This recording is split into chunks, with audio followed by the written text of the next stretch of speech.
Today I'll attempt to explain the entire story of Mortal Kombat in chronological order. I'll be covering all the main canon games in this video, starting with the original 1992 arcade classic and finishing with the latest one released in 2023. However, before we start, there's a ton of lore and backstory we need to get out of the way first. Backstory: the rise of the Mortal Kombat universe. In the beginning, long before the birth of the Mortal Kombat universe as we know it, there was nothing. Well, nothing except a trio of seemingly godlike beings. First, there were the Elder Gods, a race of entities whose power granted them control over the laws of reality. Then there was the One Being, an all-powerful creature fueled only by its own greed and gluttony. And then there were the Titans, a primordial race whose ability rivaled even those of the Elder Gods. As the story goes, the One Being, fueled by his endless hunger, began to move against the Elder Gods at the dawn of time. That is to say, the One Being took it upon himself to consume any Elder God they could get their hands on. Fearing for their survival, the Elder Gods did not take kindly to the One Being's advances. So to prevent further damage, the Elder Gods crafted 6 powerful artifacts to fend off the One Being, a collection of weapons known as the Kamidogu. With the Kamidogu, the Elder Gods were able to drive the One Being away and save their race. They did it by shattering the One Being into 6 different pieces, each one containing a part of its essence. Still, as godlike beings go, it's surprising that the One Being didn't perish from this. Simply put, the creature was split and rendered dormant, but in no way was the One Being really dead. On top of that, the One Being's consciousness was able to get through the whole ordeal.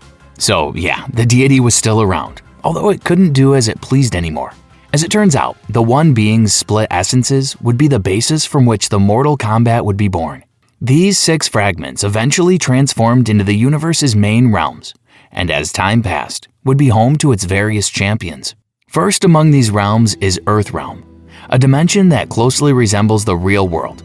It's inhabited by humans and more commonly known simply as Earth. Next, there was Outworld, a realm identified by its brutal, violent culture and ambition that goes far beyond its borders. Simply put, Outworld is a land of war where there's only one rule: might is right. Then there were twin worlds known as Sido and Khaos Realm, 2 faces of the same coin. Sido, also called the Order Realm, is a place where, well, order, law, and structure are worshipped by its native inhabitants, the Saiyans. On the other hand, Khaos Realm stands as its exact opposite. It's a world where chaos reigns. Fifth among these worlds was Edenia, a land of magic and beauty. Of all the other realms, Edenia stands as the closest thing you could get to a dimension that resembled Earth. That is, except for the fact that Edenians are well versed in magic and the arcane arts. Finally, there was Netherrealm, a literal flaming hellscape where damned souls go after they die. It's a place primarily inhabited by grotesque creatures known as Oni, or demons, along with hordes of restless spirits. Each of the Mortal Kombat universe's primary realms was also represented by its respective Kamidogu. In other words, you had one of the artifacts resembling each of these 6 worlds. Now, we won't go much into it just yet, but there's also a collection of other minor worlds aside from the 6 main realms, such as Dream Realm and Nightmare Realm. In any case, the third race of primordial entities, the Titans, would find themselves in conflict with the Elder Gods after the birth of the 6 realms. As a result, the Titans would recede from the annals of history. Well, all except one, a Titan named Kronika. Without getting ahead of myself too much, all you should know for now is that Kronika would eventually play a huge part in the overarching lore of the Mortal Kombat universe. But for now, let's place our focus back on the Elder Gods. You see, after the birth of the 6 realms, the Elder Gods decided to stand as reality's watchmen. That is to say, they kept an eye on each one of these worlds. Their top priority was to make sure each of the 6 realms remained independent of one another.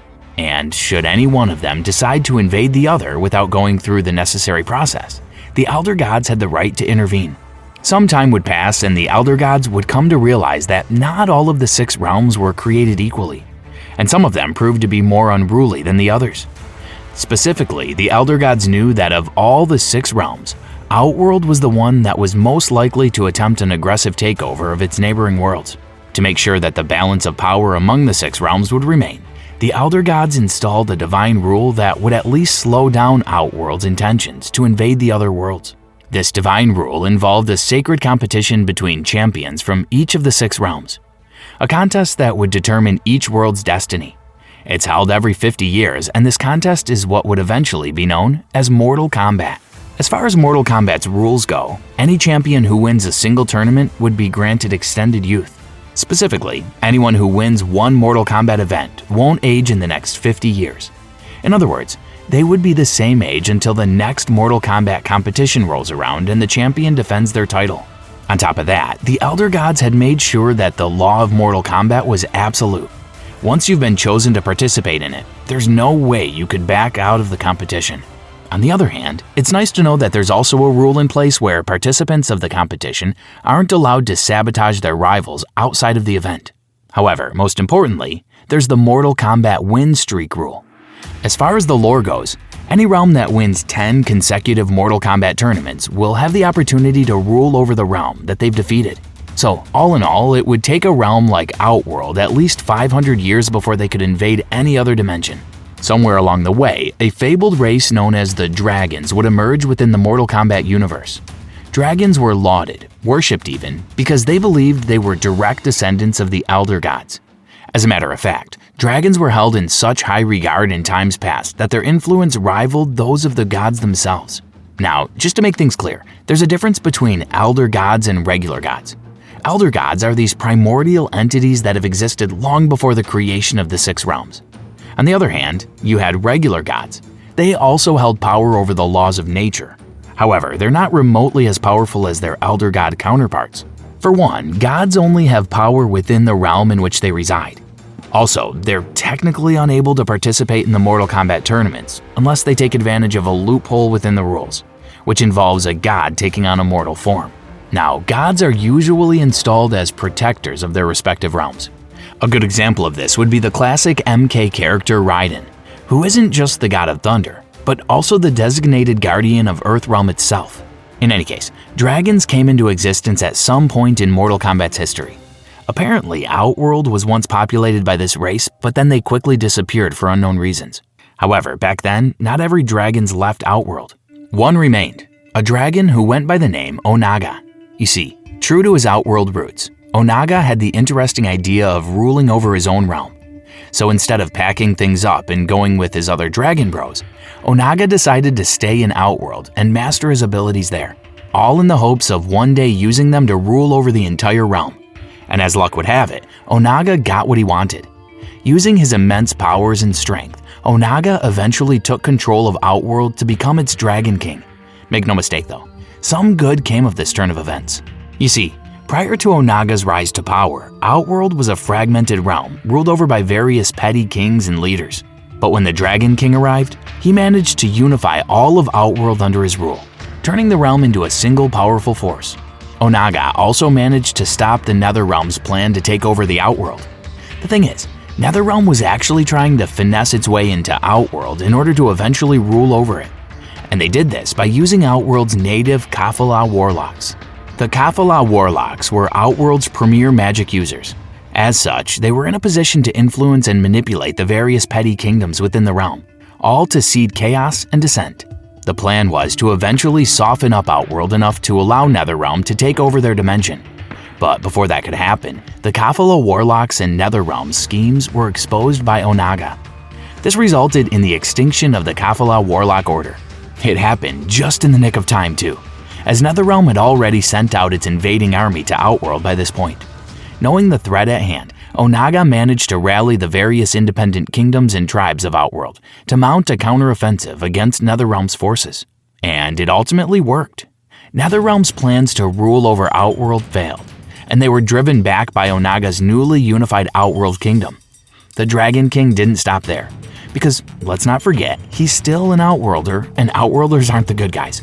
After defeating Netherrealm's army, Onaga the Dragon King went on his conquest that allowed Outworld to extend itself far beyond its borders.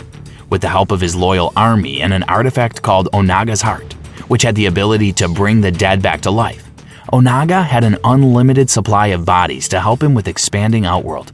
Still, this was not enough for the Dragon King, because in his heart, Onaga had one unrelenting dream: to become immortal. However, this dream maybe wasn't as crazy as you'd think. You see, when the universe and the realms were young, the dragons were legitimately immortal. On top of that, they towered over other species in the various realms, and their race possessed powers that were almost incomprehensible to mere mortals. However, as the ages passed, the dragon race's bloodline became diluted.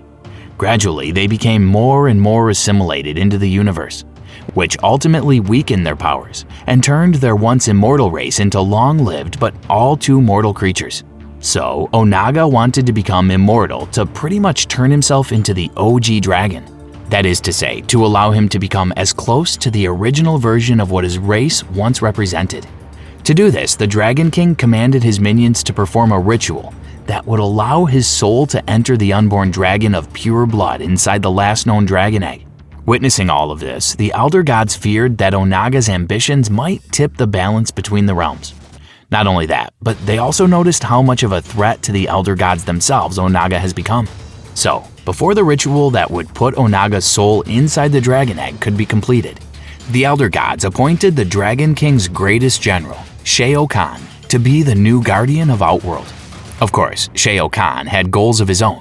In spite of the fact that he was a loyal servant to Onaga, Shao Kahn had been aspiring to replace the Dragon King and become Outworld's ruler for quite some time.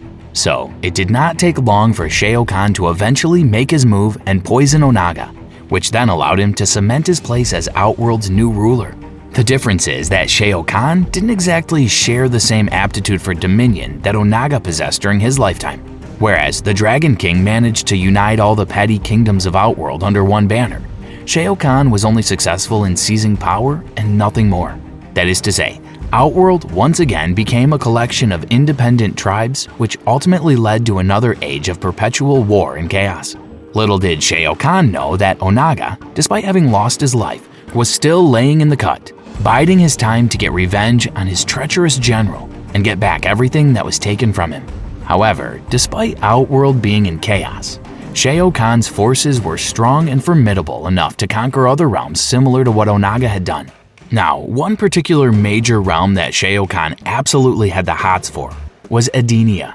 So, after Shao Kahn and his Outworlder lackeys managed to win 10 consecutive Mortal Kombat tournaments against Edenia, Shao Kahn was finally ready to get his hands on this realm.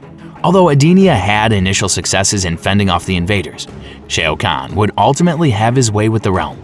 In the end, Outworld would come out on top and formally turn Edenia into its colony.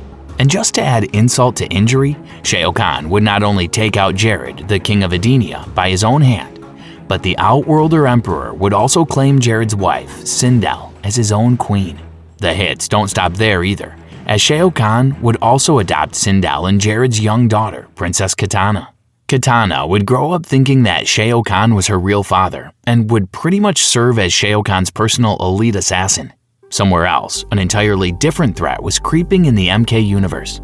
You see, there was once an elder god named Shinnok, who, unlike his colleagues, had aspirations that went beyond just overseeing the realms. Shinnok was a rebellious elder god who wanted something all to himself, and the object of his obsession was none other than Earthrealm. As such, Shinnok had one desire in his heart: to be Earthrealm's one and only ruler.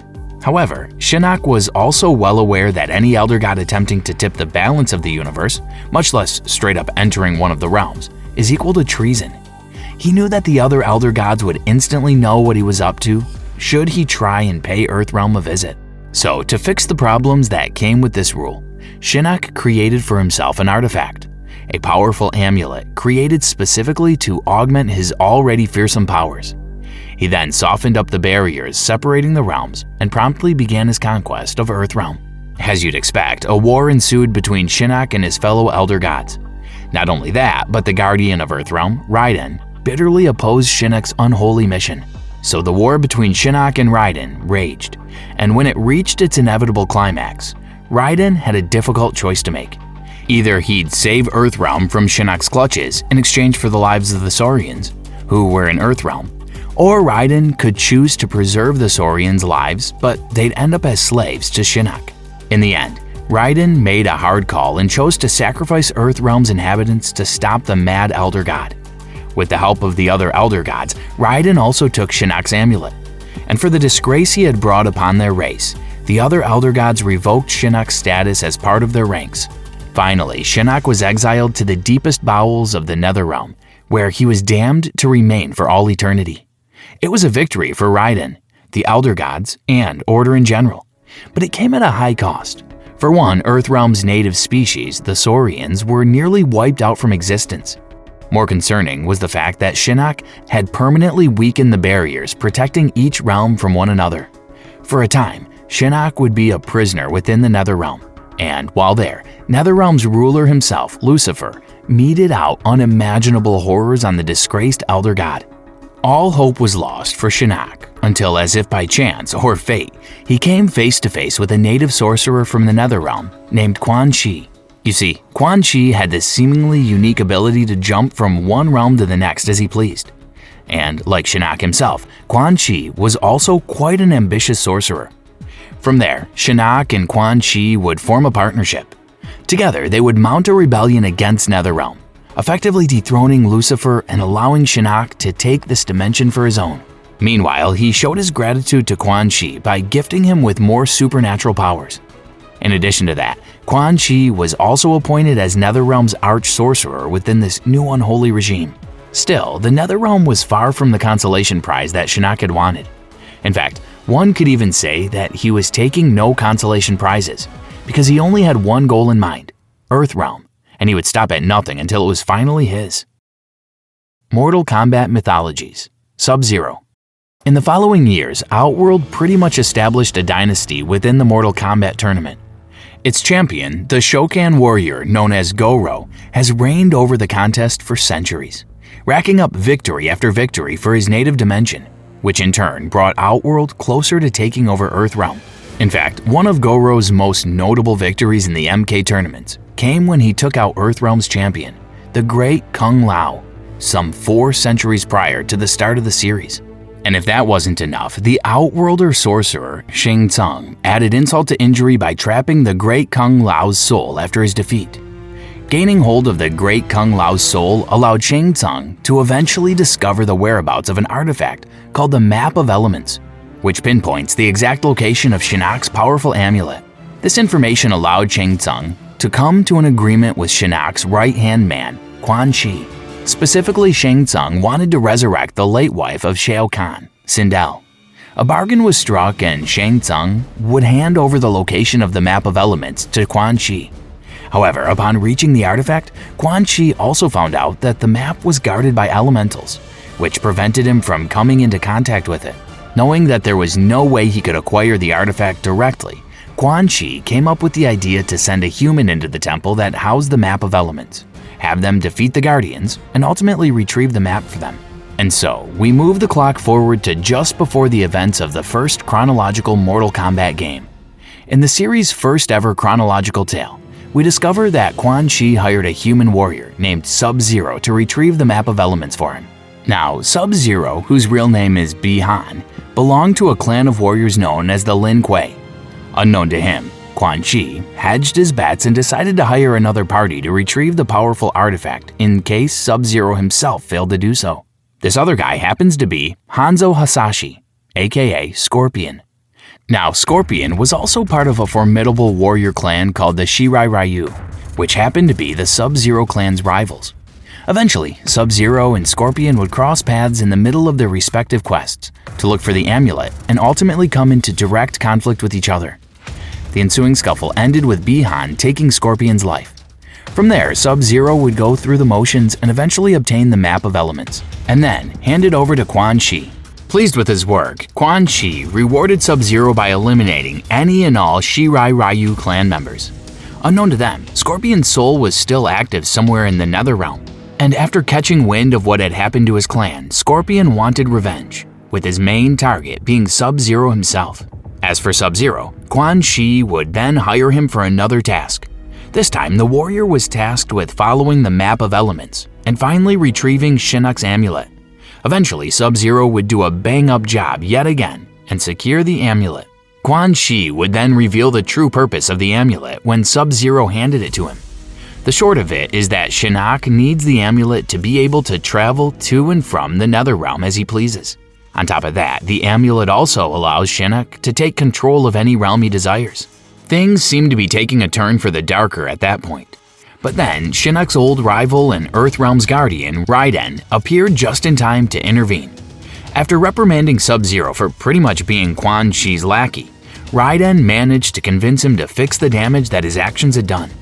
From there, Sub-Zero would be sent to the Netherrealm and eventually become a prisoner. In his cell, he'd get to meet Scorpion once again. Scorpion would try to tussle with Sub-Zero, but he'd fail to put an end to his rival during this encounter. Eventually, Sub-Zero escaped the Netherrealm's prison and went after Quan Chi.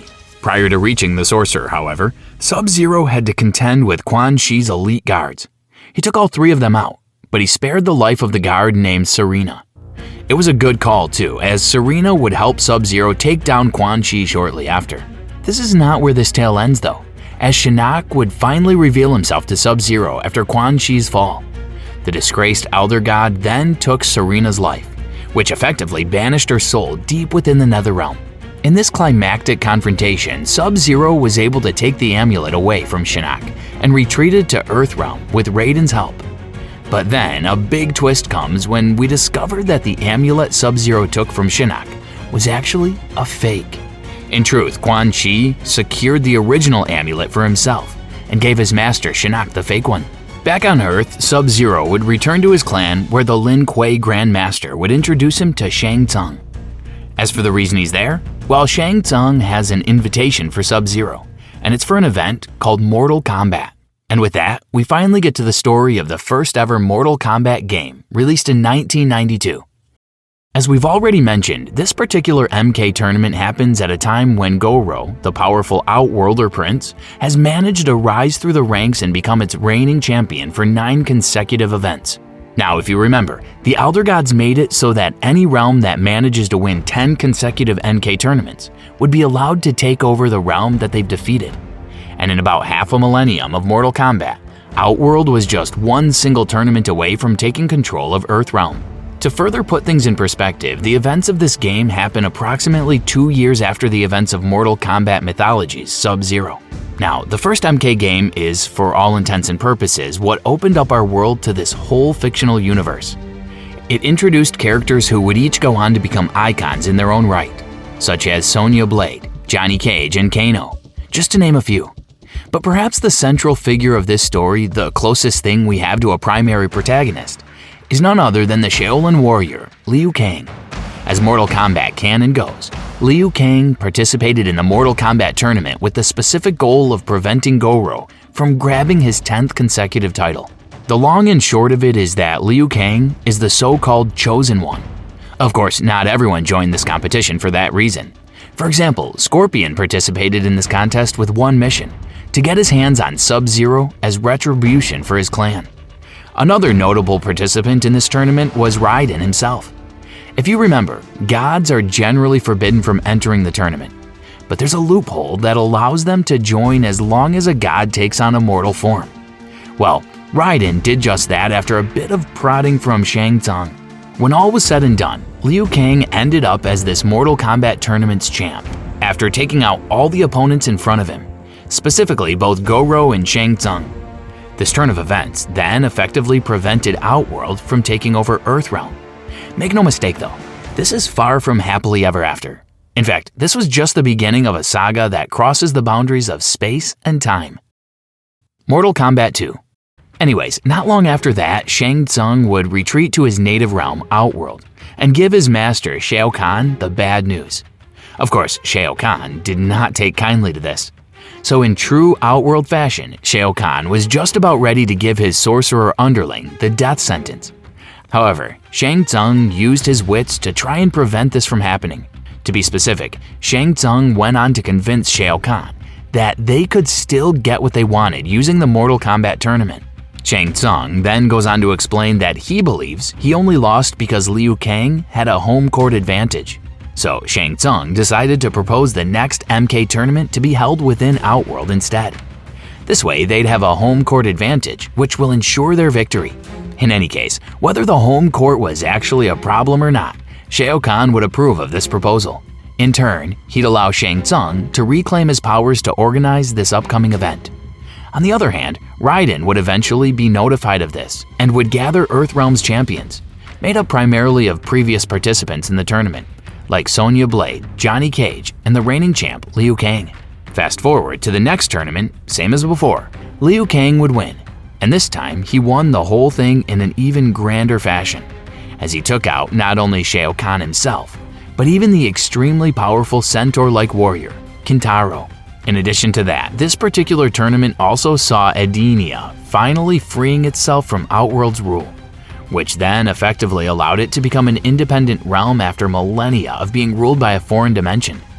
And this was all thanks to the efforts of Princess Kitana. You see, it was around this period when Kitana was able to learn of her true heritage, which then prompted her to betray Shao Kahn and make moves to restore Edenia to its former glory. On a side note, we also discover that Shao Kahn created this twisted family dynamic back when he was taking care of Kitana by introducing her to a supposed twin sister named Mileena. In truth though, Mileena was just a clone that Shang Tsung created based on Kitana's essence. Yeah, it's a bit weird. In another interesting twist, Mortal Kombat 2 also gives us further developments in Sub-Zero and Scorpion's ongoing rivalry. As it turns out, Scorpion was able to actually kill Sub-Zero back in the tournament that happened prior to this one. However, the legend of Sub-Zero continues in the form of his brother, Kuai Liang, who took on the Sub-Zero mantle after his sibling's demise at the hands of Scorpion.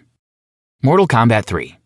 Back to Shao Kahn. He obviously wasn't happy that his realm took another consecutive L. You see, the dude really wanted the Earth realm for himself, and he was even willing to bend the rules in order to gain control of it. This entire plan hinges on the resurrection of his late partner and queen, Sindel. But as with most things in the Mortal Kombat universe, there was a lot of fine print involved here. To be specific, Shao Kahn's scheme involved bringing Sindel back to life within Earthrealm. That's because a technicality within the rules states that doing this would allow Shao Kahn to travel to Earthrealm. So Shao Kahn springs his plan and Sindel gets resurrected within Earthrealm. Of course, Shao Kahn went through the motions and traveled to the same dimension under the guise of fetching his formerly dead wife. But in truth, this particular chain of events actually allowed Outworld to absorb Earthrealm. Simply put, Earthrealm effectively became ruled over by Shao Kahn and his native dimension. The moment Outworld's attack began, billions of innocent Earthrealm civilians had their souls absorbed by the invaders. However, in a last-ditch effort to salvage Earthrealm and free it from Outworld's rule, Raiden used his abilities to help a few select champions retain their souls in order to mount a counteroffensive against Shao Kahn and his forces. And if you thought that Liu Kang would be part of this, then you're absolutely right. In fact, as with the two prior mainline MK games in the series, Liu Kang would act as the main guy for this particular chapter in the story as well. Specifically, Shao Kahn would catch wind that Liu Kang and a few other warriors survived, so he would send out Outworlder hit squads to hunt all of them. On the other hand, Liu Kang would prove that he's an absolute problem for Outworld by defeating each and every assailant thrown at him. Liu Kang would also strike a friendship with another Earthrealm champion named Kung Lao. Now, if you guys recall, there was already a Kung Lao in the MK universe prior to the events of the game. However, this Kung Lao happens to be the descendant of the Great Kung Lao. In any case, Liu Kang and Kung Lao would spearhead Earthrealm's resistance forces against Shao Kahn and his Outworld army. Eventually, in one of those battles, Kung Lao would lose his life, which would make Liu Kang all the more determined to finally take out Shao Kahn. And guess what? Liu Kang was actually able to do it and defeat the Outworld Emperor, saving Earthrealm yet again. On top of that, Liu Kang and the Edenian Princess Kitana would have a blooming romance by the end of this particular chapter. It was also during this period when Kitana would be able to reunite with her mom, Sindel. As for Sindel herself, the newly resurrected queen would ultimately betray Shao Kahn and side with Earthrealm and its champions. After all, she didn't even want to be Shao Kahn's in the first place. Meanwhile, Sub-Zero's Lin Kuei clan started becoming extra shady all of a sudden. You see, the Lin Kuei clan wanted to create the perfect warrior, and they believed that this could only be achieved by turning their greatest assassins into mindless cyborgs. Now, the Lin Kuei clan had these big four assassins: Sub-Zero, Smoke, Cyrax, and Sector. Sub-Zero and Smoke weren't on board with this plan, so the two broke away from their clan. Sadly, Smoke soon got captured by the clan and turned into a mindless robotic version of himself. On the other hand, Sub-Zero successfully fended off Clan's attempts at bringing him back into their fold. And even better, Sub-Zero would ultimately find himself siding with Liu Kang and the other Earthrealm resistance fighters to put a stop to Shao Kahn's plans. And then there are Sonya Blade and Jax. Their respective stories prior to Mortal Kombat 3 revolved around the two being a couple of soldier types who found themselves participating in the MK tournament as a way to bring in the criminal Kano, who also participated in the contest. However, in Mortal Kombat 3, Sonya and Jax would plant the seeds of what would eventually become the MK Universe's very own interdimensional government task force, the OIA, also known as the Outworld Investigation Agency. It's a government agency made specifically to thwart any threats from Outworld or any other realm with plans of taking over the Earth. Mortal Kombat 4. With the threat of Outworld's Shao Kahn now a thing of the past, you'd think the Mortal Kombat universe would finally have the breather it deserves. But you'd be dead wrong, as the one and only fallen elder god Shinnok would re-emerge during this period. As before, Shinnok had one goal: the complete and total domination of any and all realms that he could get his hands on. On top of that, Shinnok was absolutely hankering for some payback against Raiden and all the other elder gods who banished him from their ranks. A stroke of good fortune came upon Shinnok when Tanya, an Edenian warrior, betrayed her own realm and allied herself with the fallen elder god. This inevitably led to Shinnok successfully capturing Edenia and adding it to his domain. Of course, the scummy, disgraced elder god wasn't done. There was still the matter of his revenge. However, Raiden would mount a counter-offensive against Shinnok before he could complete his plans. Like in the past, the Thunder God would gather Earthrealm's finest warriors to take the fight to the fallen Elder God. And as always, it was up to our boy Liu Kang to bicycle kick the snot out of Shinnok and prevent him from bringing total chaos to the MK universe. Meanwhile, Sub-Zero and Scorpion's feud continued to rage during this period. In particular, Shinnok's right-hand man, Quan Chi, would trick Sub-Zero into believing that Scorpion eradicated the entire Lin Kuei clan, which added even more fuel to their bitter rivalry. Sub-Zero would eventually manage to defeat Scorpion, but Quan Chi would intervene in the stupidest way possible. That is to say, the sorcerer would reveal to both Sub-Zero and Scorpion that he was just using the two warriors for his own ends. Not to worry though, because Scorpion would promptly take out the dastardly sorcerer. And even better, he and Sub-Zero would clear the air and seemingly squash their beef for the time being. Somewhere else, Sonya and Jax would come across Cyrax, one of the elite Lin Kuei warriors, who was turned into a cybernetic assassin. So Sonya and Jax would undo the brainwashing that the Lin Kuei clan did to Cyrax, which effectively allowed him to regain his identity. And from there, Cyrax would join the Outworld Investigation Agency. Then there was Kung Lao, who was revealed to be alive and well after the events of Mortal Kombat 3. As it turns out, Kung Lao faked his own death so that he could be a pacifist. However, now that Shinnok was in the picture once again, Kung Lao ended up joining the fray once more. As for Raiden, his efforts in taking down Shinnok would be rewarded by the Elder Gods. To be specific, the primordial deities pretty much promoted Raiden from being a regular god to a bona fide Elder God himself. Although this was a great promotion for Raiden, this meant that he was no longer the assigned guardian of Earthrealm. That position would now be filled with Raiden's brother, Fujin, the god of wind. And so we arrive at a pivotal point in the Mortal Kombat universe, the installment known as Mortal Kombat Deadly Alliance. In this one, we find out that Scorpion wasn't quite done with Quan Chi just yet. After absolutely decking him during their last encounter, the evil sorcerer would find himself being pursued by Scorpion in the bowels of the Netherrealm. Unexpectedly, this allowed Quan Chi to uncover a tomb containing the mummified remains of Outworld's most powerful army, the one belonging to none other than Onaga, the Dragon King. Quan Chi would become aware of the fact that Onaga's army was made up of undying warriors. There was one catch though: each of the soldiers within its ranks had to have a soul. And given that Quan Chi knows exactly who specializes in stealing souls within the MK universe, he'd approach Shang Tsung and form, well, a deadly alliance with him, all in the hopes of conquering everything using Onaga's undying army. Their first order of business was to take out the two soul beings in the entire MK universe who Quan Chi and Shang Tsung believed could stop their pesky schemes. namely Shao Kahn and Liu Kang. So the two dastardly villains made their way to Outworld to deal with Shao Kahn first. Now think of them as you will, but Quan Chi and Shang Tsung actually created a really smart plan here. Instead of tag teaming him, Quan Chi and Shang Tsung deceived Shao Kahn into thinking that they'd sworn allegiance to him. The two would then assassinate Shao Kahn right after that. Problem solved. With their business in Outworld finished, Quan Chi and Shang Tsung then headed to Earthrealm to deal with the one and only Liu Kang. Now keep in mind that Liu Kang has pretty much been the poster boy for the Mortal Kombat universe at this point. So it wouldn't be surprising if you found out that he immediately put Quan Chi and Shang Tsung back where they belonged during their confrontation. Well, keep on dreaming, because the Mortal Kombat franchise threw everyone a curveball by having Shang Tsung snap Liu Kang's neck. And with that, the reigning bicycle kick throwing fighter has finally met his end. In any case, with Shao Kahn and Liu Kang out of the way, the two evil sorcerers were now free to proceed with their grand scheme. Now, remember when Quan Chi tricked his former master Shinnok by creating a fake version of the amulet and keeping the original for himself? Well, that particular plot point pays off here, as Quan Chi would use the original amulet to help Shang Tsung perform a spell that allowed them to harvest souls and transfer them to each and every soldier in Onaga's army. Of course, Raiden was having none of this.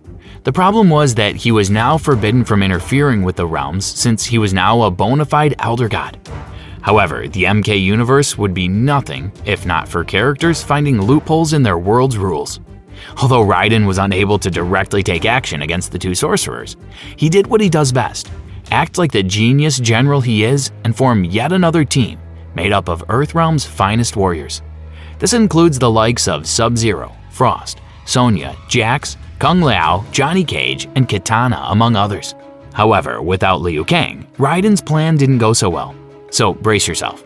In addition to losing to the evil sorcerers, many classic heroes from the MK franchise bit the dust during this period. Specifically, Sonya, Kung Lao, Kitana, and Jax would lose their lives in the battle against the so-called Deadly Alliance. On the other hand, Raiden, being the softie that he was, decided it was time to get back into the fray. So he resigned his post as an elder god and pretty much demoted himself back to regular god status. This allowed him to once again directly participate in matters concerning the MK universe. Mortal Kombat Deception. With most of our heroes biting the dust, while others like Frost and Sub-Zero were taken out of commission, it was up to Raiden alone to prevent Shang Tsung and Quan Chi's ultimate plan from coming to fruition.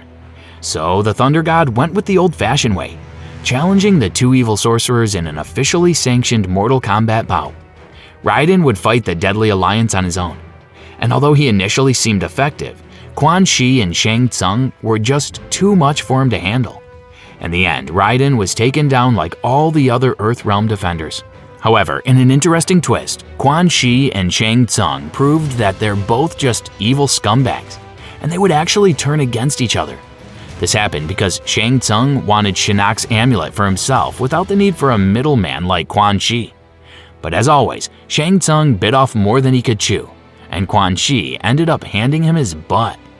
Quan Chi's problems weren't over just yet, because as soon as he defeated Shang Tsung, none other than Onaga the Dragon King emerged from his tomb, fully resurrected. Even worse, Shang Tsung and Quan Chi's efforts to revive Onaga's army were successful. But they forgot one important thing, that these soldiers were loyal to the Dragon King by default. So just like that, Quan Chi didn't just lose his partner in crime, but also lost his entire fighting force. Now, seeing how much of a threat Onaga is, Quan Chi, Shang Tsung, and Raiden would form an unlikely alliance to end the Dragon King right then and there. But Onaga was just too much of a problem. As a matter of fact, Raiden would even lose his life when he self-destructs in an attempt to take down the Dragon King with him, which didn't even work, by the way. Ultimately, Onaga would be the only one left standing, and would also gain possession of Shinnok's amulet. Now, Onaga has his own designs for the MK universe. Specifically, the Dragon King wanted to locate and acquire each and every one of the Elder Gods' Kamidagu, which he'd then use to summon the One Being. Onaga's primary motive was the absolute annihilation of all existence in the MK universe, since allowing the One Being to return meant that each and every realm had to be melded together. That's because, as we've mentioned at the beginning of this video, the Mortal Kombat universe as we know it was pretty much created out of the one being's severed parts. Now, although most of our heroes have been brought down, there were still a few remaining champions ready to stand in the Dragon King's way. This included Sub-Zero, Li Mai, Scorpion, Ken Shai, and Bo Ray Cho. The thing that you probably have noticed at this point is that the Mortal Kombat franchise loves fake deaths. After all, you can't just off people's favorite characters, right? So we soon find out that Raiden didn't actually perish when he nuked himself during the battle against Onaga. However, this wasn't the same Raiden from before. This time, he was pissed. Instead of the noble guardian he once was, this version of the Thunder God was willing to go to extreme lengths to put a stop to his enemies once and for all. On the other hand, Onaga would quickly conquer Edenia with the help of Kitana's twin, Mileena. And if that wasn't bad enough, Onaga even increased his power by resurrecting everyone who had fallen during the war and turning them into mindless martial arts zombies, including heroes like Sonya, Kitana, Jax, and Kung Lao. On the other hand, Raiden, who was now a vengeful, scheming god, would travel to the Netherrealm and resurrect the OG hero of the franchise, Liu Kang. Well, that's putting it a bit lightly because Liu Kang does come back, but his return is similar to his other fallen friends. Pretty much, Liu Kang returned as more of an evil, rage-filled zombie version of himself instead of the hero we all knew and loved. Now, Liu Kang might have bitten the dust, but his soul still hasn't gone through the other side, as we soon discover that his soul merged with the body of an Outworlder warrior named Ermac. In the middle of all this, we also get introduced to a new main player in the MK universe during this era, a boy who goes by the name Shujinko. But make no mistake, Shujinko is as far as you can get from someone like Liu Kang. For one, Shujinko is kind of a gullible dumbass. You see, Onaga needed an unwitting patsy to help him gather all the Kamidogu and bring back the One Being. So he tricked Shujinko into doing this for him by disguising himself as an elder god called Damashi. And just to sweeten the pot, the Dragon King would teach Shujinko an ability that allowed him to replicate his opponent's martial arts techniques. Shujinko would then spend his life searching for the Kamidogu. It would take decades, but he'd ultimately gather each and every one of the 6 cosmic artifacts. However, Onaga's plans were quickly interrupted when Shujinko discovered the Dragon King's true intentions. So Shujinko would take it upon himself to bring down Onaga, and he did it all using the same martial arts copy ability he learned from the Dragon King himself. And with that, Onaga is removed from the board, at least for now. Mortal Kombat Armageddon. In the far-flung past of the MK universe, way before Liu Kang's first championship in the Mortal Kombat tournament, there lived a god named Argus. Argus was the most powerful of all the gods in Edenia, and as such, he acted as the realm's guardian. Aside from him, there was a formidable sorceress who also happened to be Argus' wife, Delia. Now, Delia started having visions of things yet to come for Edenia and all the other realms within the Mortal Kombat universe. In one of her prophecies, Delia saw the coming of an event known as Armageddon, an event that would shake the foundations of the MK universe down to its core. According to this vision, there will come a time when the chosen participants of the Mortal Kombat tournament would acquire so much power that it would inevitably lead to each and every realm's demise. This, in turn, would kickstart the apocalypse, and as you'd expect, it would lead to the end of existence throughout the universe. As such, Delia and Argus made their own moves to stop Armageddon. This included the creation of a pyramid deep within the Edenia Southlands, as Delia also saw in her visions that this was the same place where the Armageddon prophecy would begin. Mainly, Argus and Delia had hoped that this pyramid would attract the mortal combatants to this place. So Delia spawned a flaming warrior named Blaze, a creature tasked with taking out any mortal combatant that would enter the pyramid. As a result, this would prevent the tournament's participants from actually achieving the great power she foresaw, which should prevent Armageddon from happening.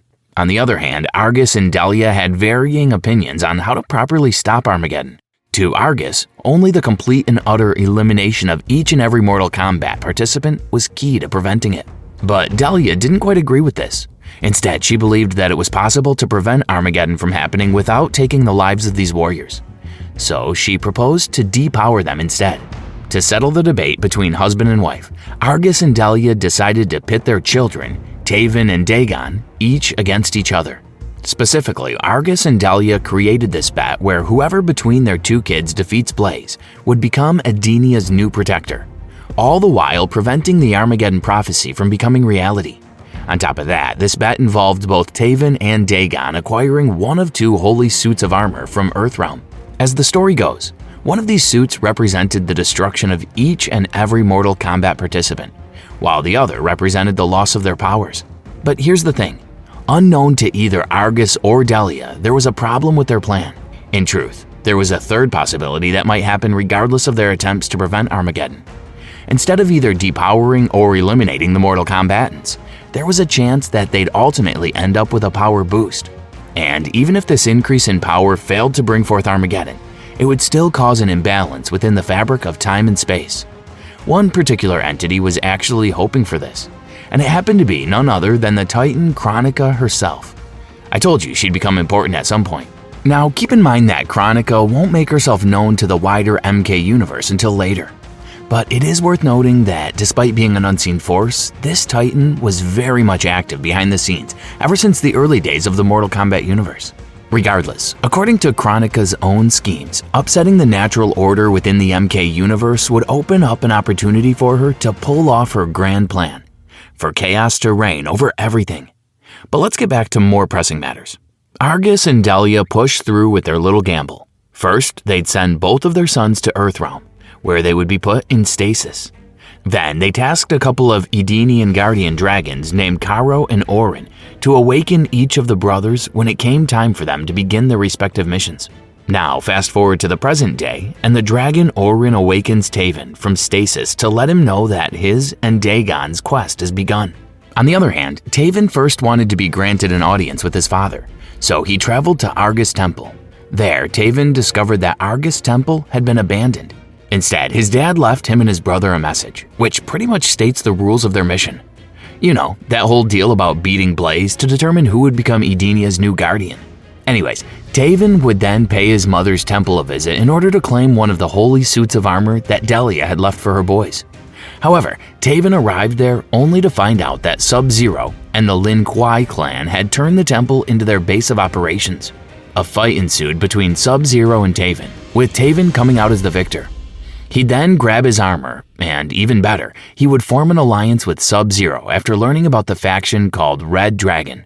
Eventually, Taven would also come face to face with Earthrealm's new guardian, the wind god Fujin, and defeat him in battle. However, Taven soon found out that the leader of the Red Dragon was none other than his brother, Dagon, who proved to be, well, not a good guy at all. Firstly, Dagon trapped and experimented with his dragon, Karo, after it made the mistake of reviving him from stasis too early. And if you thought that was bad enough, then wait until you find out that during the whole time that Taven was asleep, Dagon had also proceeded to take Argus and Delia's life after finding out the true motives behind their quest. Dagon would then escape to the Netherrealm and Taven would give chase. Here we discover that the one and only Shinnok is still alive. And given that Taven had been asleep for so long, he had no idea that Shinnok was no longer an Elder God. So he inadvertently helped Shinnok reclaim his throne in the Netherrealm. Shinnok then told Taven that his brother was actually in Earthrealm. On a side note, Shinnok was still as calculating as ever, as it would also be revealed that he was actually loyal to Dagon, and the only reason he helped Taven was basically to see all the other warriors in the MK universe take one another out, so that he himself could rule over what's left afterward. Meanwhile, we also find out that Raiden had made a deal with Shao Kahn during this period, one that would see the Thunder God helping the Outworld Emperor in exchange for Shao Kahn leaving Earthrealm alone. Eventually, Taven and Dagon would have their climactic confrontation with Taven taking his brother's life. Taven then proceeded to complete the quest that his mom and dad tasked him with. And, well, this is where things start to get extra weird for the Mortal Kombat universe as a whole, like it hasn't been already. You see, Taven's story ends with him defeating Blaze. In turn, this allowed him to ascend to Elder God status. On the other hand, neither of the two main outcomes from the Armageddon prophecy came to pass. Instead, we got the third, Dark Horse option, which saw the participants of the Mortal Kombat tournament gaining more power than ever before. Now, this was the mainline canon ending for the Mortal Kombat universe up to this point. And in fact, this held true for about half a decade or so after the release of the Mortal Kombat Armageddon game back in 2006. But then, Mortal Kombat 9.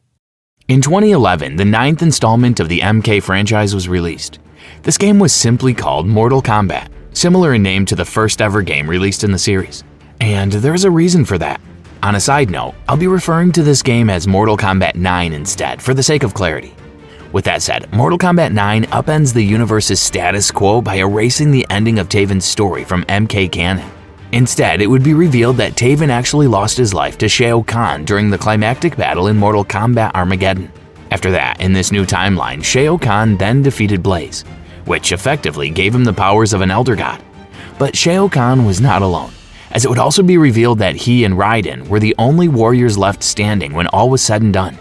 So the godlike Outworlder Emperor and the Thunder God then had a quick scuffle, with Shao Kahn easily subduing Raiden in the process. As we said, things are about to get even more bonkers for the Mortal Kombat universe from here on out. And this happened when Raiden managed to send a message to his younger self in the past, before Shao Kahn finished him off. This message contained only 3 words: he must win. We then move the clock backward to the events of the first ever Mortal Kombat game from 1992. And if you haven't caught on already, well, Mortal Kombat 9 is pretty much a reboot of the entire MK franchise. Mortal Kombat 9's plot is pretty much a different version of the events that happened in the first 3 MK games. That said, we find ourselves back in time and see Raiden suddenly having premonitions of the events that would happen in the future. In other words, the Thunder God saw Armageddon. He interprets his future self's message as having to do with Liu Kang winning the Mortal Kombat tournament in order to prevent the end times. Along the way, Raiden would also come across the original Sub-Zero, Bi-Han, and Scorpion, just as the latter was about to end Sub-Zero's life. Seeing this, Raiden negotiates with Scorpion to spare his rival's life in exchange for bringing the entire Shirai Ryu clan back to life. Scorpion ultimately agreed to this proposal, but Quan Chi intervened by putting false memories inside his head and making him think that Bi-Han was actually the one who took out his entire clan, as well as his son and wife. This made Scorpion go on a rampage, which eventually ended with him doing the thing he did in the first ever Mortal Kombat game: take Bi-Han's life. Eventually, our characters would run through the motions and Liu Kang would emerge as the champion of the Mortal Kombat tournament. However, Raiden also noticed that this did nothing to prevent the Armageddon prophecy from coming to pass. In the aftermath of the Mortal Kombat tournament, same as in Mortal Kombat 2, Shang Tsung would save himself by proposing to host another Mortal Kombat tournament in Outworld. This time though, his motives are far more fleshed out compared to the dumb home court advantage thing we got in the first timeline.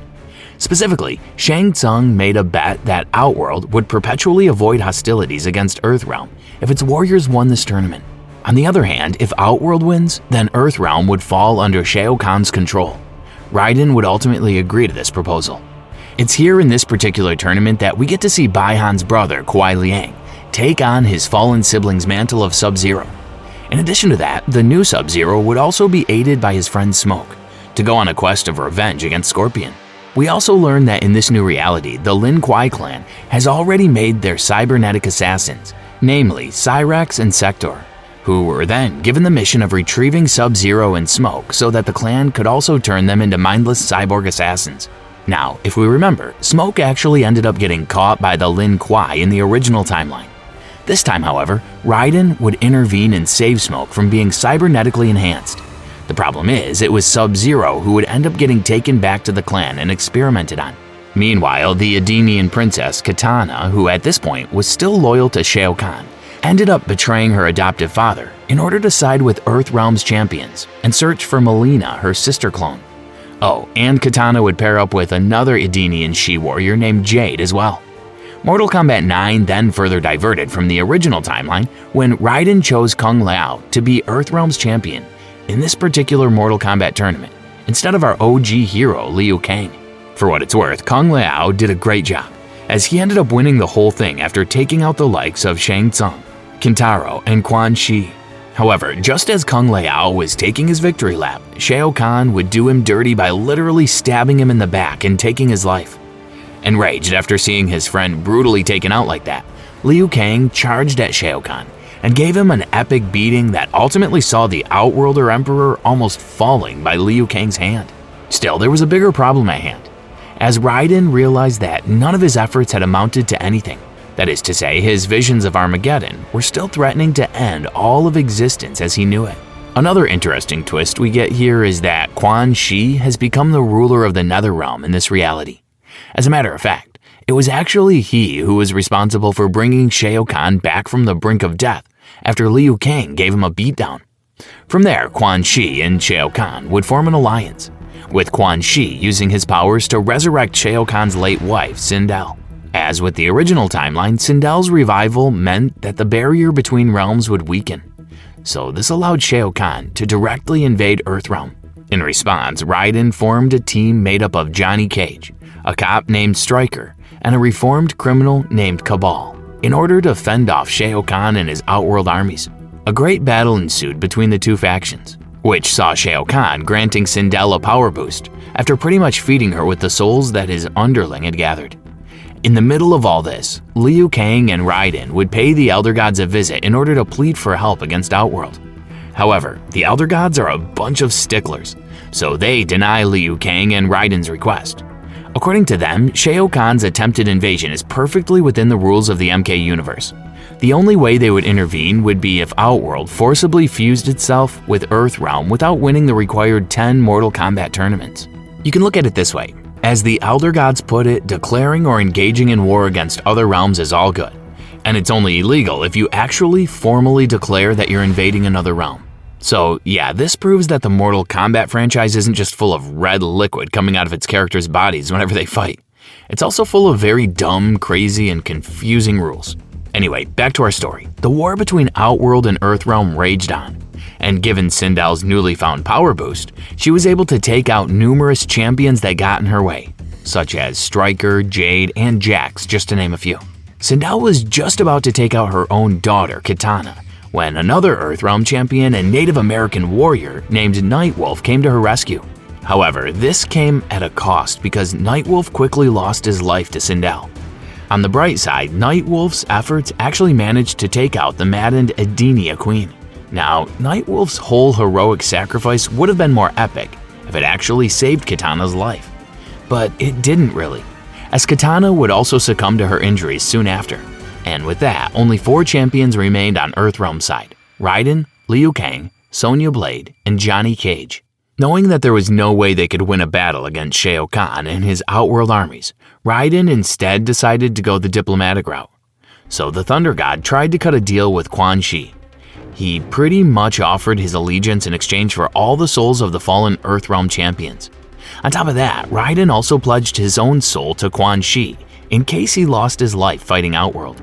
However, Quan Chi refuses Raiden's proposal and reveals that he already had the same deal with Shao Kahn. In fact, the Outworlder Emperor had already given Quan Chi the souls of the fallen heroes, and subsequently turned them into mindless zombie warriors under his command. Eventually, Raiden realized that his future self's message, "he must win," wasn't referring to either Liu Kang or Kung Lao. The Thunder God finally puts 2 and 2 together, and it dawns on him that the he his future self was referring to was none other than Shao Kahn. Simply put, Raiden must allow Shao Kahn to take over Earthrealm, since that would mean that he'd be breaking the Elder Gods' rules, which would then prompt them to take out Shao Kahn. Liu Kang would learn about this development and lash out at Raiden for pretty much using him and his friends as pawns. Afterward, Liu Kang would go on his own to deal with Shao Kahn. Raiden would try to stop him, but this would ultimately end in him accidentally killing Liu Kang. Ouch. The shock of this incident then forced Raiden to just give up the fight and submit himself to Shao Kahn. Of course, this made Shao Kahn rightfully believe that he'd won the war, so he proceeded to conquer Earthrealm. But as we've mentioned, there are a lot of weird rules in the MK universe.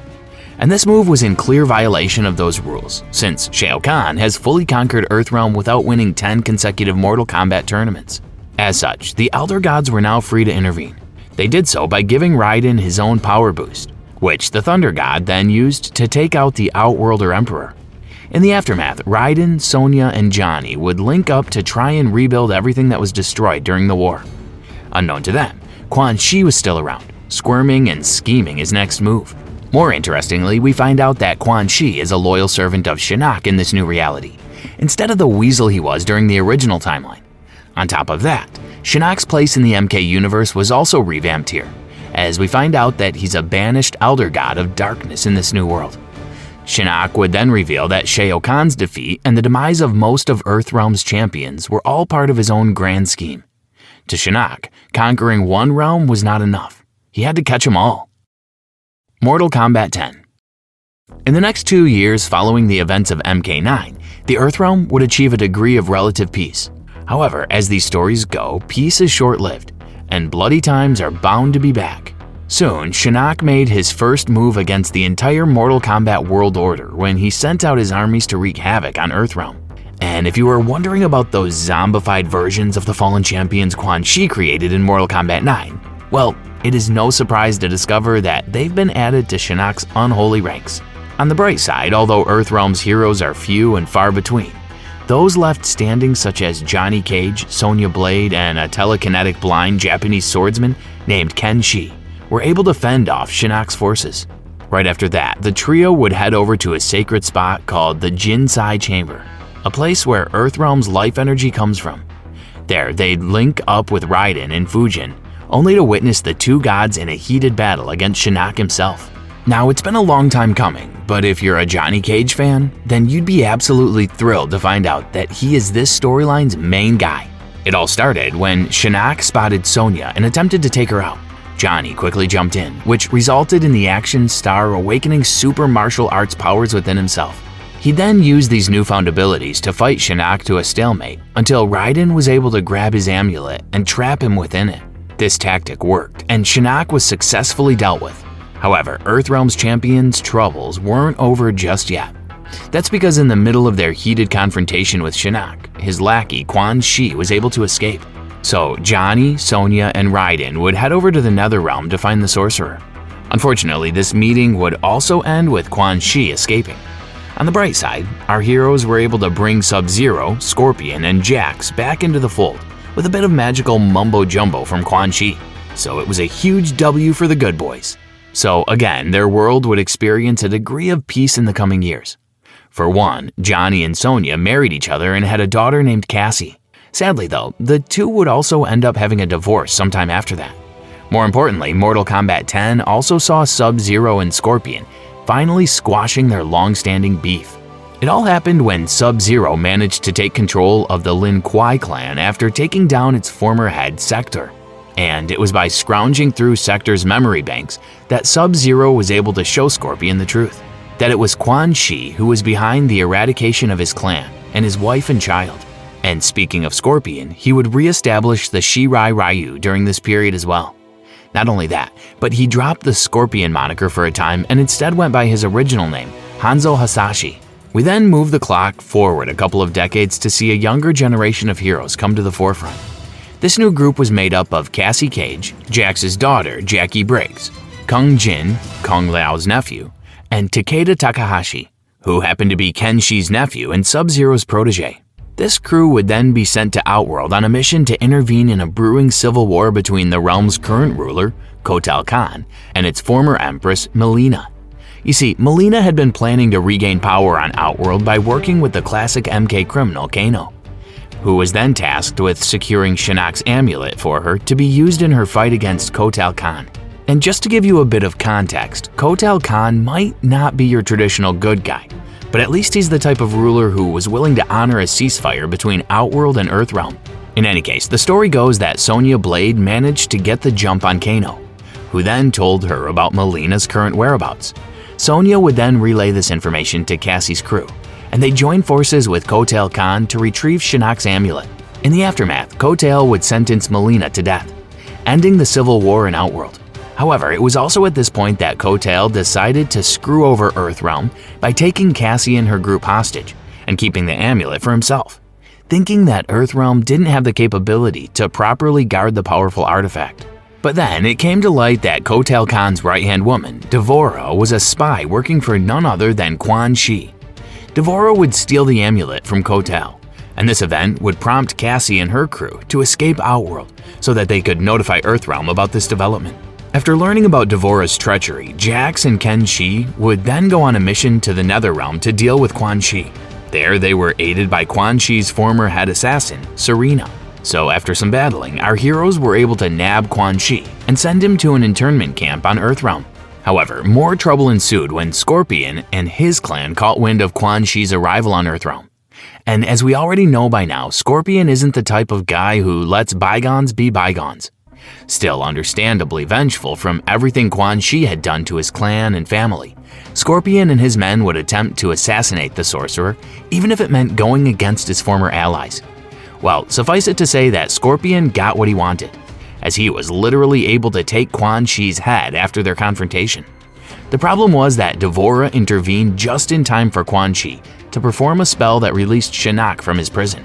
From there, D'Vorah and Shinnok would kidnap Johnny Cage, defeat Raiden and the drunken Shaolin master Bo Rai Cho, and ultimately Shinnok would corrupt Jinsai Chamber, which then allowed him to turn into a fearsome demon. In response, Cassie and her team would hunt down Shinnok. However, their search comes to a halt when Kotal Khan and his Outworlder forces surround the young heroes group with the intention of taking them out.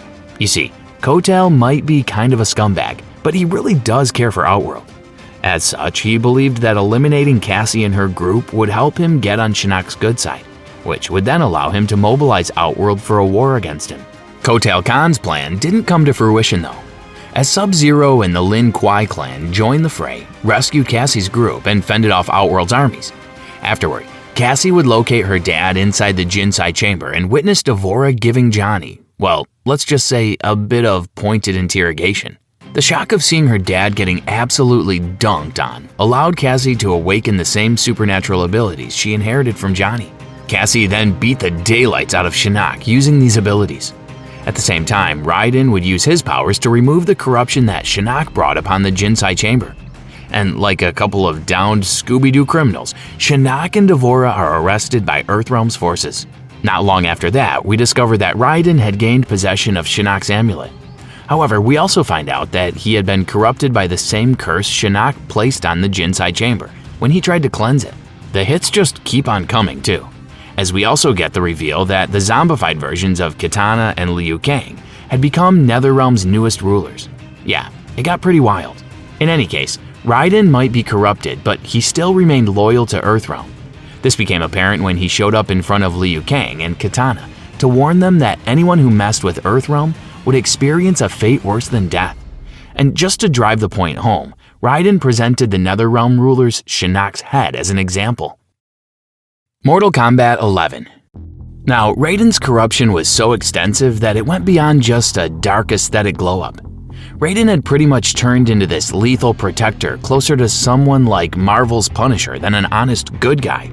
This only became all the more obvious when he came up with the plan to take out anything or anyone who had the slightest idea of messing with Earthrealm. Now, remember Kronika, that shady titan we mentioned in the earlier parts of this video? Well, we finally get to see her here in Mortal Kombat 11. On top of that, we get the big reveal that Kronika isn't just a scheming, evil, cosmic bald chick laying in the cut this whole time. She also happens to be Shinnok's mom. Considering Kronika was there pretty much since the beginning, she held the position of Keeper of Time, which allowed her to basically manipulate and shape history as she pleased. In fact, Raiden's overzealous plan to protect Earthrealm and his defeat of the disgraced Elder God were the primary factors that prompted Kronika to spring her grand plan to reconfigure the MK Universe's history in such a way that Raiden's interferences throughout the entire saga would be erased from existence. And just to be sure the Thunder God won't mess with the timeline ever again, Kronika also set her sights on permanently taking out Raiden. Fast forward to a couple of years, and we find Raiden, Sonya, Cassie, and Jackie carrying out a mission to bring down Netherrealm. They were successful in wrecking Netherrealm Castle, but it came at a price. Sonya lost her life in the process. Right after that, Kronika would approach Netherrealm's co-rulers, Zombie Liu Kang and Zombie Kitana, and strike an alliance with them. Now, we hope you guys are ready for more bonkers plot developments because the next part of the story is just plain crazy. You see, while Sonya and her crew were busy dealing with Netherrealm, Kotal Khan was in Outworld just minding his own business. He was just about ready to execute a guy named Collector, who happened to be loyal to their realm's former ruler, Shao Kahn. Before he could take Collector's head though, Kronika unleashed a freaky time storm, which then brought younger versions of classic Mortal Kombat characters like Liu Kang, Johnny Cage, Sonya Blade, Kung Lao, and Scorpion, just to name a few. Raiden's younger version also arrived in the current timeline. On the other hand, Kronika's time storm also effectively erased present-day Raiden from existence. This led to complete chaos ensuing inside Kotal Khan's execution grounds. And in the middle of the confusion, D'Vorah managed to recruit the Collector, Baraka, Shao Kahn, Scarlet, and Aaron Black into Kronika's ranks. Earthrealm and Outworld would then arrive at a truce to fight against Kronika and her armies shortly after this scuffle. So our heroes eventually located Geras, Kronika's loyal servant, at a place called the Wu Shi Academy. A fight broke out between Geras and the combined might of Liu Kang and Kung Lao. However, Geras was able to escape in the end. To make matters worse, we find out that he had stolen a significant amount of Earthrealm's life force as well. Now, if you're wondering how Geras was able to do that, then all you should know is that this guy, like his master, also had time-bending powers, which allowed him to sap Earthrealm's energies. Back to the story. Earthrealm's heroes were faced with another looming threat when they discovered that a fringe group made of robotic Lin Kuei warriors, like Sector, Frost, and Noob Saibot, had founded a group called Cyber Lin Kuei. Then they started kidnapping the OG Lin Kuei warriors to turn them into mindless robots as well. Oh, and did I mention that they also aligned themselves with Kronika? Yeah. While all this was happening, Raiden paid the Elder Gods a visit to ask for help. But as you'd expect, the Elder Gods just gave Raiden a bunch of excuses about why they can't interfere. On a more positive note, Raiden eventually discovered a way to take down Kronika when he met another one of her kids, Cetrion. According to her, the key to defeating her mom was an artifact called the Crown of Souls. By the way, Cetrion also happened to be Shinnok's twin sister. Not only that, but she pretty much served as Kronika's personal enforcer in the past, meaning she's taken out her fair share of Elder Gods. And not to get too ahead of ourselves here, but Cetrion isn't necessarily on the side of justice in this story. Anyway, somewhere else, Kotal Khan and the Edenian warrior Jade would attempt to recruit the powerful warrior tribe called the Tarkata in the fight against Shao Kahn, who had since usurped Kotal's throne after coming out of Kronika's time storm. However, this particular chapter ended with Shao Kahn managing to take Kotal hostage. From there, Kronika would mount her own offensive that would eventually force our heroes to retreat to a spot called the Fire Garden. And as these stories go, Earthrealm's champions, both from the current timeline and the ones who came from the past, would gradually gain some ground against Kronika and her forces. For one, Cassie was able to rescue Johnny and Sonya, with Sonya going so far as to permanently erase Kano's existence from all of reality. On the other hand, the younger versions of Liu Kang, Kitana, and Kung Lao formed a pact with Shiva, the queen of the Shokan tribe. Their combined forces ultimately allowed our heroes to take down Shao Kahn, unite Outworld under one banner, and install Kitana as its newest ruler. Meanwhile, Raiden tasked Jackie and Jax's younger version to get hold of the Crown of Souls from Shang Tsung's old stronghold. However, they failed to do this when Cetrion appeared and took the artifact for herself. During this, the present-day Scorpion traveled to the Netherrealm to enlist the help of Kairon, Netherrealm's ferryman who had the ability to lead our heroes to Kronika's stronghold. However, he'd find out that D'Vorah had beaten him to the punch when he saw that she had already subdued Kairon. A duel between Scorpion and D'Vorah ensued, but it was interrupted by Hanzo's younger self, aka Scorpion from the past. On the bright side, Hanzo was able to convince his past self to leave Kronika's side and join him. This particular chapter ends on a bittersweet note, as present Hanzo would end up losing his life after D'Vorah poisoned him. On the flip side, his past self was able to fend off D'Vorah and eventually link up with the rest of our heroes to inform them that Karan would help them in their fight against Kronika. However, despite everything, Raiden was not convinced that this version of Scorpion was truly on their side, so he tried to attack him, but Liu Kang jumped in to defuse the situation. It then dawned on Liu Kang that Kronika had been messing with the timeline this whole time, pitting him and Raiden against each other across various alternate timelines, all in the hopes of preventing them from teaming up. You see, Kronika was afraid that Raiden and Liu Kang's combined might would prevent her from accomplishing her goals, and once she caught wind of the situation, she decided to actually abduct Liu Kang. Shortly after, our heroes would mount their offensive against Kronika and storm her stronghold in the Netherrealm with Karan's help. However, they were too late to rescue Liu Kang. As it turns out, Kronika had been planning to merge him with his zombified Netherrealm version. Well, Kronika succeeded in this regard and promptly sent Liu Kang after Raiden. But another twist arrived when Raiden and Liu Kang fused with each other, which in turn effectively turned Liu Kang into a godly version of himself, known as Fire God Liu Kang. The other Earthrealm champions stormed Kronika's home base, but the Titan was able to turn back the clock. However, due to his newfound status as a god, Fire God Liu Kang was immune to Kronika's time-bending powers.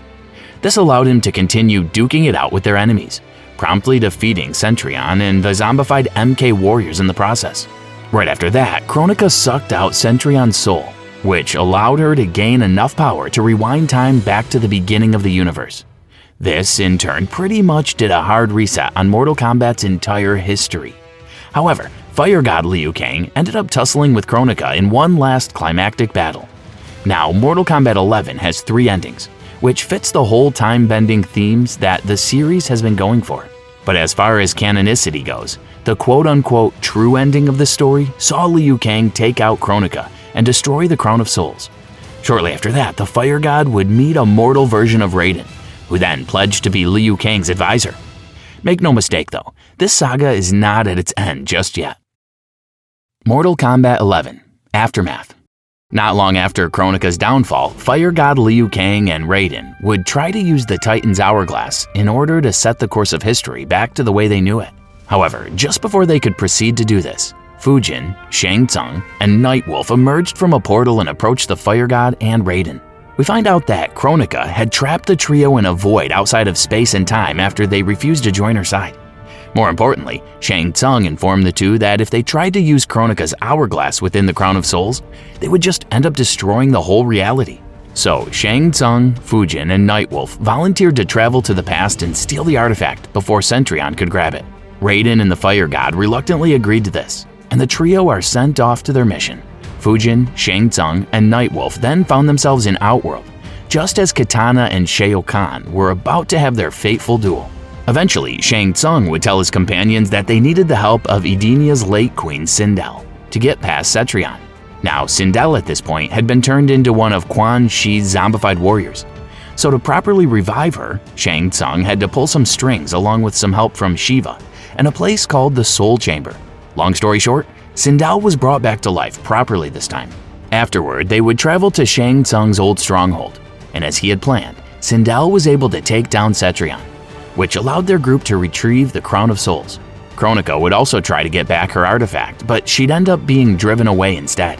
However, before being sent off, Kronika revealed that the same person who created the Crown of Souls was none other than Shang Tsung himself. This is where we discover that Shang Tsung had his own designs this whole time. You see, this dastardly sorcerer had been planning to use the Crown of Souls for himself. In fact, Shang Tsung's schemes even went as far as having Sindel reunite with Shao Kahn, which then led to the downfall of most of Earthrealm's champions. On top of that, Shang Tsung also managed to defeat Raiden and Fujin before screwing over Shao Kahn and Sindel. And if you know Shang Tsung, you can bet that he sucked out their souls like a Slurpee afterward. With the help of the Crown of Souls, Shang Tsung was also able to defeat Kronika and completely erase her from existence. Kronika's downfall allowed Shang Tsung to absorb her essence too, and all that was left for the shady sorcerer was to use Titan's hourglass to shape history in any way he wanted.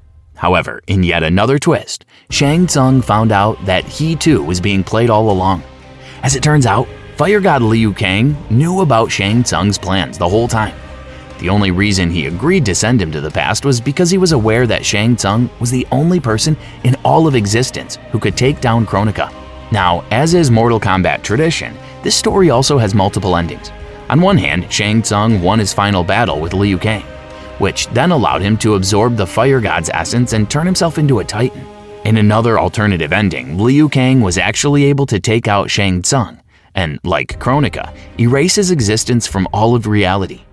Fire God then took the Crown of Souls and used it in conjunction with Kronika's hourglass, which ultimately allowed him to create a new timeline. In the end, we get a glimpse of Liu Kang's new world order when we see him visit a Shaolin temple in Earthrealm. There, he would meet the great Kung Lao and choose him to become Earthrealm's representative in the Mortal Kombat tournament. Mortal Kombat 1, 2023. And so we arrived at the latest installment in the Mortal Kombat franchise, the game known as Mortal Kombat 1. Although this is actually the 12th mainline installment in the series, its title comes from the fact that this also serves as another reboot of the MK universe.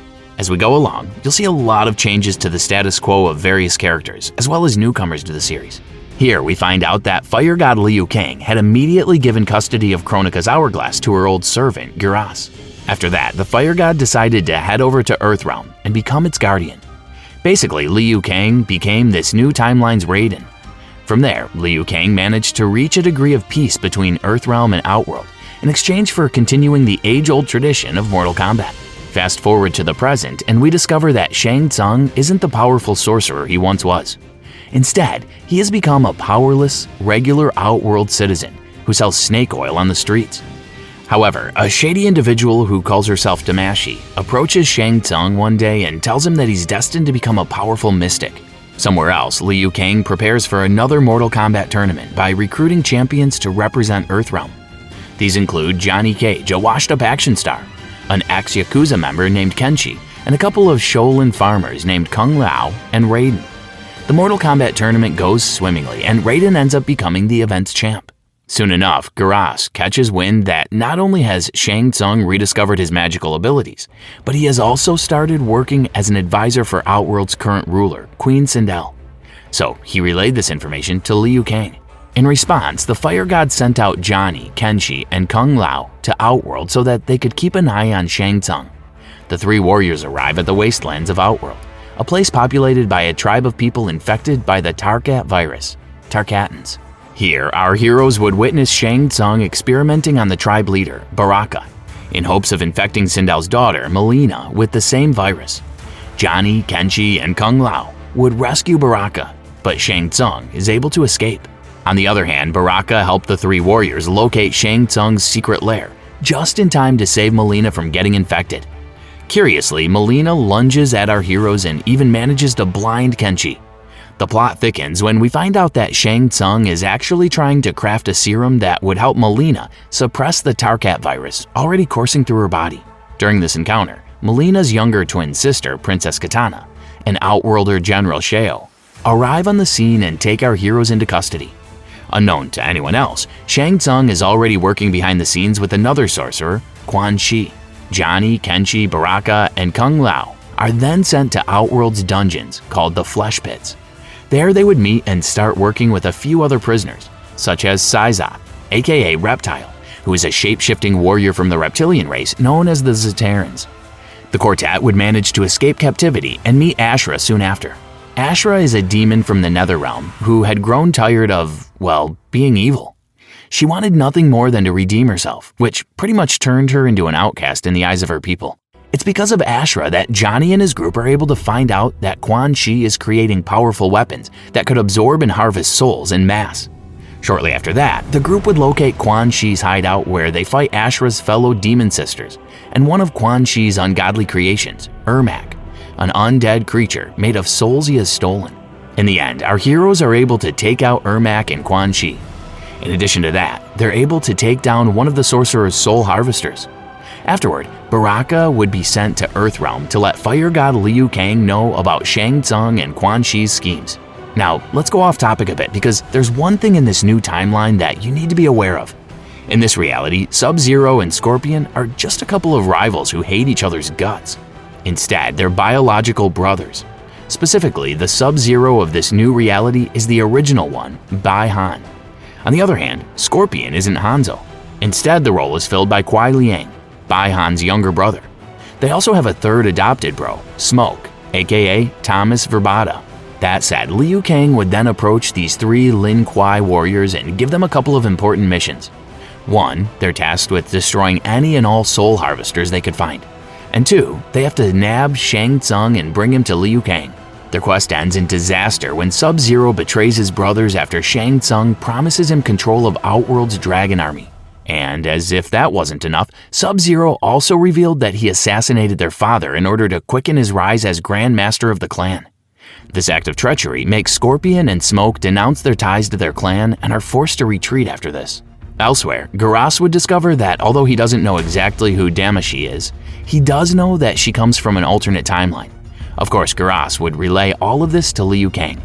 In turn, Liu Kang asks Li Mai for help in returning to Outworld. There, the fire gods meet Queen Sindel, Princess Katana, and Princess Melina in order to report what Shang Tsung and Quan Chi have been doing in the shadows. And in addition to that, Liu Kang would reveal how he had a hand in creating this new timeline they're living in. In the middle of their discussion, General Shao, who also happens to be working for Quan Chi and Shang Tsung, attacks our valiant heroes. He's eventually brought down and taken prisoner after the scuffle. And soon after that, Earthrealm and Outworld join forces to hunt down the two dastardly sorcerers and destroy their soul harvesters. Our heroes end up fighting Ermac again, with Melina coming out on top. In addition to that, they're able to bring Ermac to their side by having the soul of Sindel's late husband, Emperor Jared, possess Ermac's body. Not long after that, Liu Kang and his allies confront both Shang Tsung and Quan Chi. However, it is here that we get the big reveal about Damashi's true origin. She's not a god. Hell, she's not even a woman. In truth, Damashi is actually the Shang Tsung from an alternate timeline. I know Mortal Kombat became quite confusing due to all these time-traveling plots, but bear with me here. You see, this new version of Shang Tsung is actually the same one that fought Fire God Liu Kang for control of Kronika's hourglass.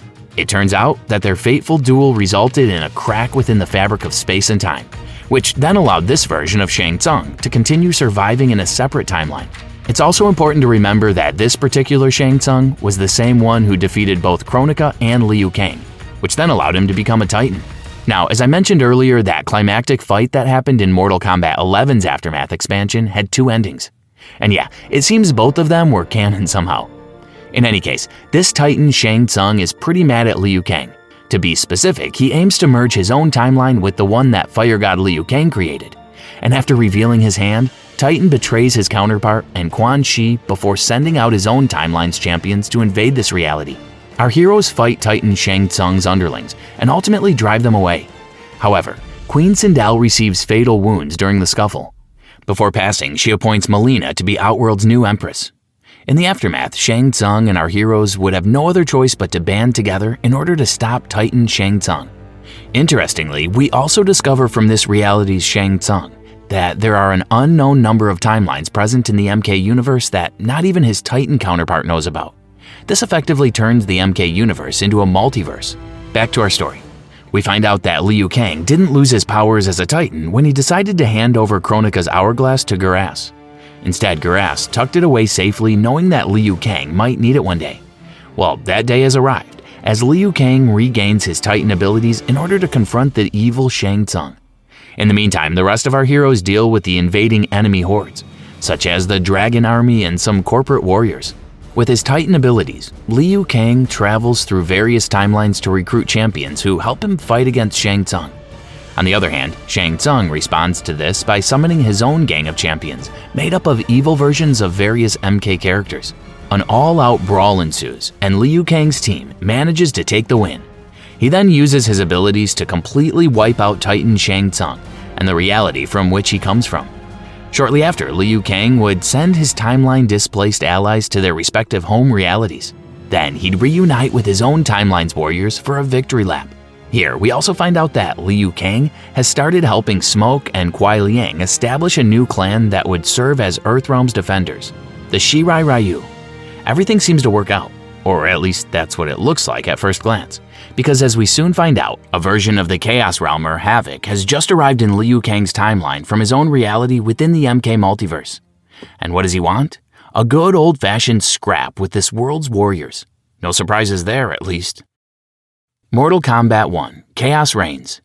On top of that, we should also know that this particular version of Havoc has managed to already subdue his own timeline and allow himself to ascend to Titan status. So for the sake of clarity, we'll be calling this new challenger Titan Havoc. Now, before we start talking about the next part of the MK saga, you have to know that this new reality's Sub-Zero, aka Bai Han, is still alive and well. In fact, he's managed to take sole control of the entire Lin Kuei clan after betraying his brothers, Smoke and Kuai Liang. So our next story begins with Bai Han sending out a couple of top-tier assassins named Cyrax and Sector on a mission. Another thing you should know is that Cyrax is a bit of a renegade within the clan, meaning she's not the type to just blindly follow orders, even if it's from Sub-Zero. So to gain her complete allegiance, Sub-Zero crafted a lie and told her that Liu Kang and Kuai Liang are traitors to Earthrealm. something that was enough to convince Cyrax.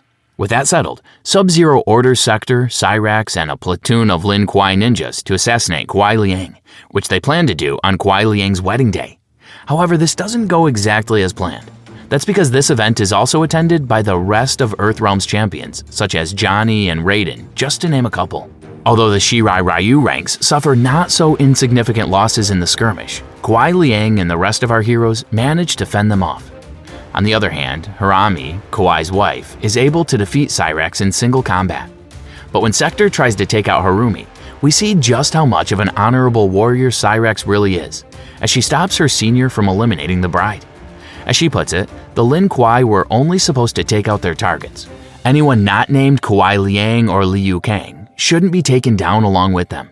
On the other hand, Sub-Zero reveals that he's been playing Cyrax all along, which makes her break away from the clan. Cyrax then succeeds in saving Harumi, but this leaves her open to be attacked by Kuai Liang. He defeats her in a duel, and Cyrax expresses her regret at being too blind to see beyond Sub-Zero's lies. But sorry isn't enough for Kuai Liang, and he prepares to kill her all the same. However, Harumi intervenes and pleads with her groom to spare the former assassin. When the dust settles, the Lin Kuei are defeated, and both Sub-Zero and Sector are sent to Outworld's court for sentencing, since the Lin Kuei assisted General Shao and Kronika during the war. Queen Mileena wants nothing less than the death penalty for Sub-Zero and Sector, but Liu Kang and Kitana manage to convince her to show clemency on the two war criminals. At this point, the story veers more towards some fantastic legal drama. But come on guys, this is Mortal Kombat. So instead of that, we get another bloody high-octane martial arts scuffle between Liu Kang and the rest of our heroes against Titan Havoc when he and his forces arrive inside the throne room. And in true MK villain fashion, Titan Havoc reveals that he was once in league with Titan Shang Tsung. In fact, it was Titan Shang Tsung who made Titan Havoc aware of the existence of other timelines in the MK multiverse. And now, he has an idea to fuse all the other timelines with his native dimension. Anyways, as I said, the brawl ensues between the two factions. And to show their appreciation for not getting the death penalty, Sub-Zero and Sector ally themselves with our heroes. They're successful in driving away Titan Havoc and his Chaos crew, but they manage to kidnap Geras in the process. To make matters worse, Sub-Zero also falls into Havoc's hand when he pursues the villain. He then learns that Titan Havoc is planning to steal Geras' time crystals, which he would then fuse with all the 6 Kamidogu.